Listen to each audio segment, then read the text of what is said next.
Всем привет! С вами Сева Приходько, и сегодня у нас на обзоре очень интересный и необычный ноутбук Lenovo ThinkBook Plus.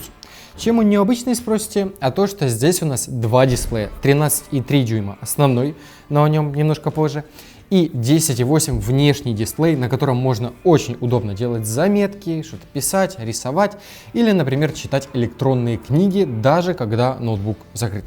Помимо всего прочего, внутри много полезных функций, потому обо всем по порядку.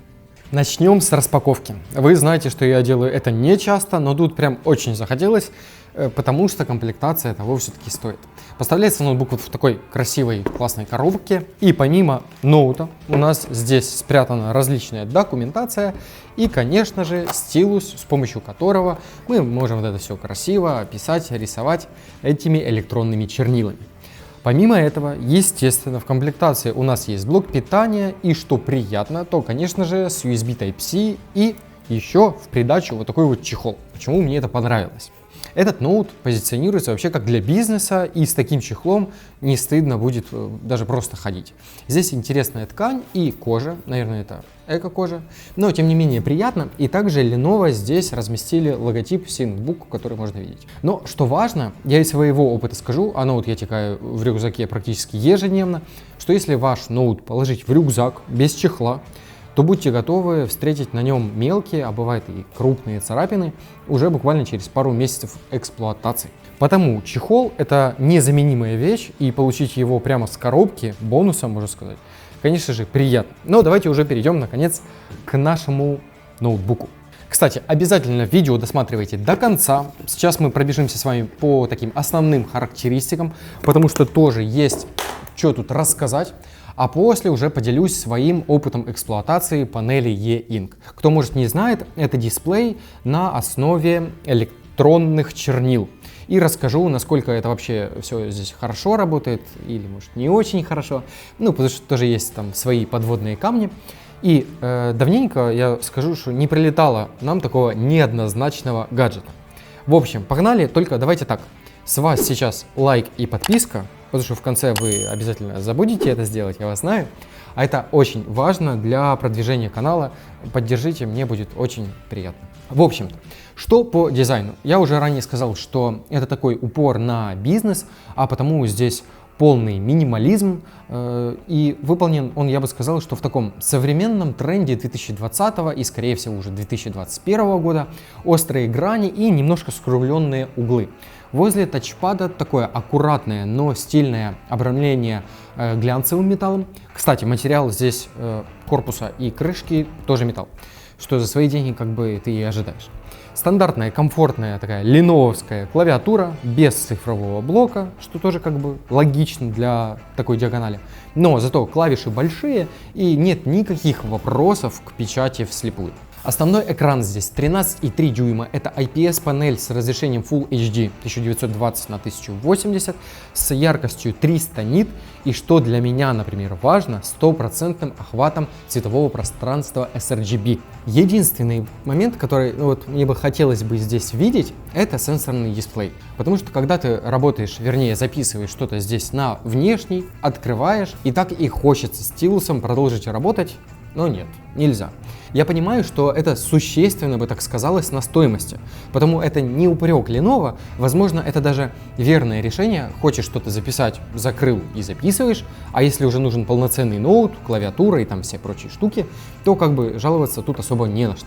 Кстати, хочу подчеркнуть, что здесь необычно для меня был приятный тачпад. Я, когда обычно приходят ноуты на обзор, тестирую 1-2 дня тачпад и после заканчиваю эти муки и подключаю мышку, потому что мышка все-таки удобней. Но тут у меня такого желания не возникало. Да, он компактный, я про тачпад, но все жесты выполняются четко, палец скользит приятно, и здесь, конечно, однозначно лайк. Кнопка включения находится на правой боковой грани, и тут же есть сканер отпечатков пальцев. Я сканер тестировал все время эксплуатации, срабатывает достаточно четко, даже если подносить палец как-то небрежно, под углом, вот как, например, сейчас, все равно 100% срабатывания. Динамики тут обеспечивают, такой, знаете, стандартный, приемлемый, ноутбучный, качественный звук. Громкость довольно высокая, но и также естественно для ноутбучных динамиков, что немножко не хватает басов. Скажем так, для обычной работы, посмотреть видео, фильмы, видеосвязь, ну и такое прочее, то хватает с головой. Пару слов о характеристиках и о портах и перейдем к, наконец, самому интересному. Поставляется ноут с двумя USB 3.0, которые расположились здесь тоже возле кнопки включения справа. А слева у нас здесь HDMI, USB Type-C, по которому, собственно, и заряжается наш ноут, и комбинированный аудиовыход. Конкретно у меня комплектация с Intel Core i5 10 поколения 10210U со встроенной графикой Intel UHD, 8 ГБ оперативки и 256 ГБ SSD-шка. Такая сбалансированная и современная сборка. Батареи по заявлению Lenovo хватает на 10 часов. У меня в интенсивном режиме при максимальной яркости. Я тут там сценарий писал, то вам на комментарии на стриме отвечал, то просто ютубчик смотрел. Хватало примерно на 6-7 часов. Как по мне, этого хватает с головой, но даже если вам вдруг и не хватит, то заряжается он на 80% всего за 1 час. И, наконец, 10,8 внешний дисплей на основе электронных чернил. Большим преимуществом технологии E-Ink является низкое энергопотребление. Пиксели либо они включены, либо они выключены.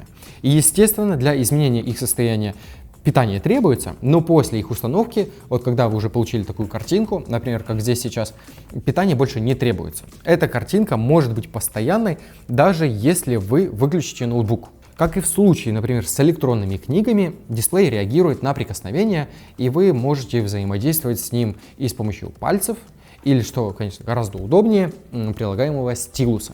Ну и признаться честно, то стилусом все-таки удобнее писать или рисовать, чем пальцем. И я хочу обратить ваше внимание на то, что задержка тут все-таки небольшая, но она есть. И важно понимать, что E-Ink имеет несколько важных отличий от стандартного экрана ноутбука. Как вы видите, он не цветной, он может отображать только оттенки серого. Давайте только сейчас не про 50 оттенков. Я думаю, их тут гораздо больше. И что еще примечательно, он достаточно медленно обновляется. Я про экран. То есть фильм на нем посмотреть вы не сможете. А если мы говорим про 50 оттенков серого, то может быть и здорово, что здесь его нельзя посмотреть. Однако, когда мы говорим про рабочие задачи, написать заметки, что-то там зарисовать, то все функционирует прекрасно с встроенным софтом. И если идея дисплея E-Ink для чтения, создания заметок и прочего вас привлекает, то ThinkBook Plus прям идеальное решение. Что по поводу софта, то есть инструмент для письма и рисования, который называется Note. Его можно запустить с главного экрана или можно нажать сверху на кнопку на стилусе вот здесь, и он тоже запустится. И вот, что прикольно, то вы можете выбрать заметку сразу из шаблона. Доступны абсолютно разные шаблоны. И если мы хотим что-то записать, то удобнее использовать, например, вот такой шаблон. И, конечно же, мы можем выбрать горизонтальное или вертикальное отображение. На стилусе, помимо верхней кнопки, есть еще вот здесь две на боковой грани. Нажимая на нижнюю, мы можем удалить что-то, но это как ластик. А в верхней мы можем выбрать определенный текст и скопировать его. Как видите, у меня тут почерк не самый лучший, и текст написан на 2 языках, но мы его все же скопируем, откроем наш ноутбук и вставим в любой текстовый документ. Распознала, как видите, абсолютно все. Также, чтобы не создавать лишние манипуляции в виде копирования текста, переносить его в текстовый файл и такое прочее, мы можем сразу сохранить заметку прямо на рабочем столе. И кроме того, дисплей E-Ink также синхронизируется с Microsoft OneNote, поэтому в любом случае все ваши наброски будут доступны на самом ноутбуке, а также мы можем продолжить их редактирование в OneNote. Следующий софт — это у нас Reader. Он может отображать любые документы в форматах PDF, EPUB, MOBI и TXT, а также позволяет комментировать PDF-файлы. Тут все просто, как обычная читалка, долго останавливаться на этом не буду, но тем не менее считаю, что функция как бы полезная. А вот на что хочу обратить внимание, то в области настройки дисплея E-Ink доступны несколько таких дополнительных функций. Вы можете, во-первых, отображать дату, погоду, календарь и электронную почту Outlook. И мне очень зашла идея иметь возможность читать важные электронные письма, ну или документы на достаточно большом дисплее, причем без необходимости открывать ноут. Кстати, помимо этого вы также можете выбрать обои, в том числе используя свои собственные, вот как у меня здесь. И теперь, как вы можете видеть, в правом верхнем углу экрана у нас есть крошечный значок заряда батареи, а снизу есть весь необходимый софт. И, кстати, есть еще такой момент, что тест на MacBook устройство не проходит. Петли тут достаточно тугие, но важно ли это, я не уверен. Конкретно мне девайс понравился своим строгим стилем, и мне очень зашла идея Lenovo разместить второй экран на лицевой панели. Я все чаще сейчас делаю обзоры именно на сенсорные ноутбуки, но есть некоторая сложность в их эксплуатации. Когда ноут открыт, к нему все-таки нужно тянуться, чтобы что-то записать, и это уже не так удобно. А в режиме планшета работают далеко не все девайсы. И потому записать что-то на ходу, не так удобно, а тут все работает четко, и причем еще синхронизировано. Может быть, мне хотелось бы еще видеть здесь какую-то фиксацию стилуса. Здесь она, конечно, есть, но она магнитная, да, с двух сторон. Но мне хотелось бы его как-то физически куда-то вставить, чтобы не потерять. Это Lenovo на заметку. Если будете обновлять модель, то подумайте над тем, чтобы стилус все-таки там куда-то приткнуть. Хотя, опять-таки, вроде бы есть у нас чехол, который и экран, кстати, тоже защитит. И стилусу не даст потеряться. В общем, с вами был Сева Приходько. Друзья, пишите в комментариях, как вам ноутбук, как вам обзор. Помните, да, обязательно поддержите лайком это видео, мне будет очень приятно. А если вы впервые на канале, то обязательно подписывайтесь. Здесь много чего выходит всякого интересного. И как всегда, скоро увидимся.